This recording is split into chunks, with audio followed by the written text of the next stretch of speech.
Saudi আরবের মরুভূমি ঢেকে গেল বরফে। বিশ্বের সবচেয়ে গরম ও শুষ্ক মরুভূমি হিসেবে পরিচিত সৌদি আরবে সম্প্রতি এমন একটি আবহাওয়ার ঘটনা ঘটেছে যা ইতিহাসে বিরল।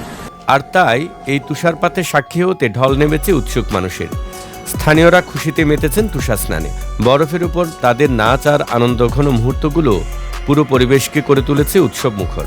দেশটির উত্তরাঞ্চল সহ তাবুক ও পাহাড়ি এলাকা জাবাল আল লাউস তুষারপাতের মতো দৃশ্যে নিমগ্ন হয়েছে, যেখানে কিছুকাল আগেও বরফের কল্পনা ছিল কল্পকাহিনীর মতোই।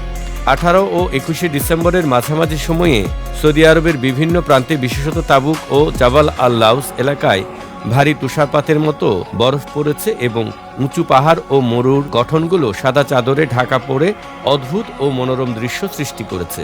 এই সময়ের মধ্যে তাপমাত্রা হিমাঙ্কের নিচে নামা, ঘন কুয়াশা ও দমবন্ধকারী ঠান্ডা হাওয়া বিরাজ করছিল।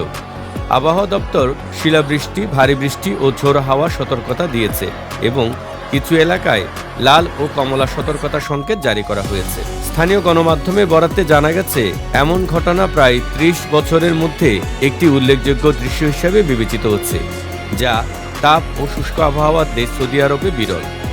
বিজ্ঞানীরা বলছেন, গ্লোবাল ক্লাইমেট ও পরিবর্তিত আবহাওয়া প্যাটার্ন কতটা ভূমিকা পালন করছে তা নিয়ে মতভেদ থাকলেও এমন অপ্রত্যাশিত শীতল আগমন ও তুষারপাত স্বাভাবিক মরু আবহাওয়ার বিপরীতে। সৌদি আরবে এই বিরল তুষারপাত আন্তর্জাতিক পর্যবেক্ষকদের নজর কাটছে এবং এটি আবারও স্মরণ করিয়ে দিচ্ছে যে পৃথিবীর আবহাওয়া পরিবর্তনশীল। কখনো কখনো সবচেয়ে গরমতম এলাকাতেও জীবন্ত শীতল দৃশ্যে পরিণত হতে পারে।